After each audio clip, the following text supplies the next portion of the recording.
On en vient aux affaires scolaires et la parole est à Philippe Dariula.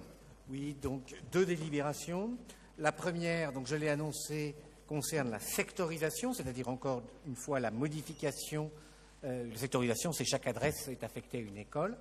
Donc les modifications qui vous sont proposées correspondent à 4 principes.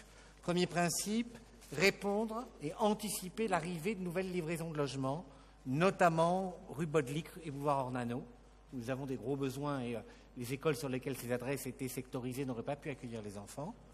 Et de façon beaucoup moindre, les logements de rue Cugnot, puisque là, les écoles aux alentours ont beaucoup plus de place. Premier problème.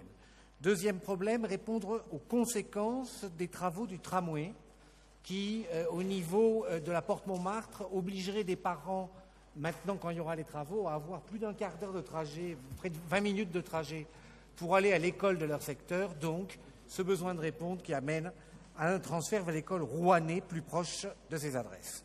Troisièmement, une meilleure répartition entre les écoles, notamment une école plutôt en sureffectif, l'école Forest, à son niveau maternel, et une école en sous-effectif proche, l'école Carpeau, au niveau maternel. Donc un transfert de rue là pour avoir un meilleur équilibre.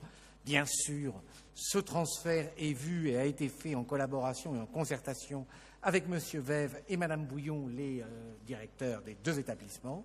Et quatrièmement, le besoin de répondre à la construction de nouveaux équipements et donc d'affecter pour ces nouveaux équipements l'évolution. Voilà donc ces 4 principes. Je voulais juste présenter mes excuses. Non, Karine, ce n'était pas de la modestie, c'était tout simplement un oubli, pour dire qu'en effet, il y a 11 classes supplémentaires qui ouvrent rue de Torcy et qui seront prêtes à la rentrée prochaine, ce qui fait des locaux supplémentaires, ce qui fait que d'ores et déjà, avec ce que nous votons aujourd'hui, ce que nous votons la semaine dernière et ce qui s'ouvre, on peut dire que sur la mandature, c'est 27 locaux classes qui auront été construits, 40 locaux pouvant accueillir les enfants, qui nous permet, là encore une fois, j'ai fait le petit compte là, de voir les choses avec la sérénité dont je parlais tout à l'heure.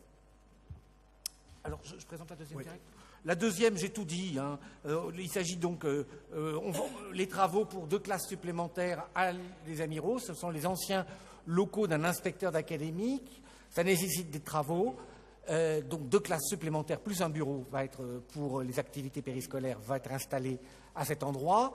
Ça a nécessité beaucoup de négociations et je tiens vraiment là juste à remercier ceux qui nous ont aidés à la mairie du 18e, remercier la SLA, remercier la DASCO et notamment sa directrice, Madame Lobry, qui ont vraiment pris ce dossier, qui nous ont accompagnés parce qu'il y a eu de longues négociations avec la préfecture sur les problèmes d'accessibilité, ce que j'ai expliqué, on peut le faire et ouvrir ces classes dans cette situation.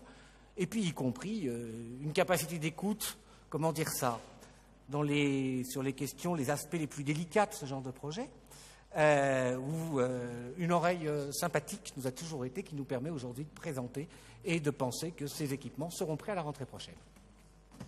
Merci beaucoup. Donc je vais mettre aux voix, sauf si... Non, je mets aux voix la DASCO 119 sur le ressort des écoles publiques, qui est pour unanimité, je vous en remercie, et la DPA 62 sur la future maternelle, enfin l'agrandissement de la maternelle Amiraux, unanimité, je vous en remercie.